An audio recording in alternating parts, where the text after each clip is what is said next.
పేరుకే క్రైస్తవులంగా ఉన్నాము, పేరుకే సేవకులంగా ఉన్నాము.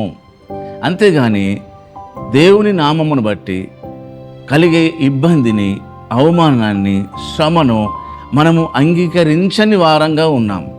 మాటలకే, పేర్లకే క్రైస్తవులంగా ఉంటున్నామే తప్ప మనలో అంత లోకరీతి వ్యవహారాలే కనబడుతున్నాయి. వాక్యం పట్ల శ్రద్ధ లేదు, వాక్యం పట్ల ఆసక్తి లేదు, వాక్యం వినాలనే ఆశ లేదు.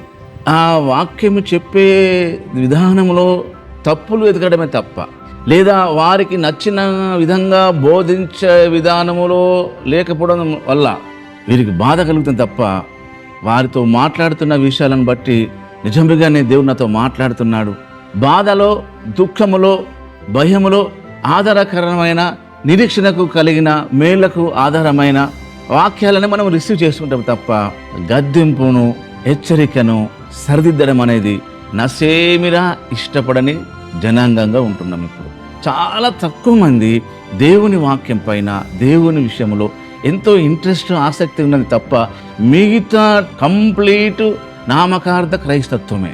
మన ప్రార్థనలో, మన ఆరాధనలో, మన స్తుతి యాగంలో ఏమాత్రము దేవుణ్ణి చూపించేవి ఏమీ లేవు. మన జీవితంలో ఎలా దేవుడిని నమ్మగలం, ఎలా దేవుణ్ణి విశ్వసించగలం? యాకోబు ద్వారా దేవుడు చెప్పే మాట ఏంటంటే, దయ్యములు కూడా దేవుడిని నమ్మి వణుకుచున్నవి. దయ్యములు కూడా దేవుడిని నమ్మి వణుకుచున్నవంట. మరి మనం నమ్మడంలో ఉన్న స్పెషాలిటీ ఏంటి అంటే ఏమీ లేదు. ఈ రోజున చాలామంది అలాగే సూచక్రియలు కావాలి, అద్భుతాలు కావాలి, దయలు వెళ్ళిపోవాలి, ఏదో ఒక అద్భుతము, ఏదో ఒక ఆశ్చర్యకారము, ఏదో ఒక సూచక్రియ జరగాలనే చూస్తుంటా ఉంటాం. నీ మనసు మారడమే సూచక్రియ, నీ తలంపులు మార్చుకోవడమే ఒక అద్భుతం. మన మనసు మారి రూపాంతరం చెందాలి, మన భావాలు మారాలి, మన అభిప్రాయాలు మారాలి.